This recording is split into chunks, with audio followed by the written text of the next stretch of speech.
ଏଇ ଯୋଉ ଅପରାଜିତା ଗଛଟା ଦେଖୁଛନ୍ତି, ମୋର 4 ବର୍ଷର ଅପରାଜିତା ଗଛ। ଏଇଟା ହଉଛି ବାଇଗଣୀ ରଙ୍ଗର ଅପରାଜିତା।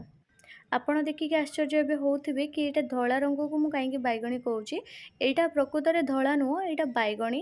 କିନ୍ତୁ ଏଇଟା ଖରା ଦିନ ହେଲେ କ'ଣ ପାଇଁ କେଜାଣି ଏମିତି ରଙ୍ଗ ଆପେ ଆପେ ବଦଳିଯାଏ। ଦେଖନ୍ତୁ, କାଲି ଫୁଟିଥିବା ଫୁଲଟା ଦେଖଉଛି ଆପଣଙ୍କୁ, ଦେଖ ଟିକେ ଏଇଟା ଫିକା ବାଇଗଣୀ ଦେଖାଯାଉଛି। ଆଉ ତାର କଢ଼ ଦେଖିବେ ପୁରା ଗାଢ଼ା ବାଇଗଣୀ। ଆଉ ପୁରା ଫୁଲଟା 2-3 ରହିଲା ଏମିତି ଧଳା ହେଇଯାଉଛି।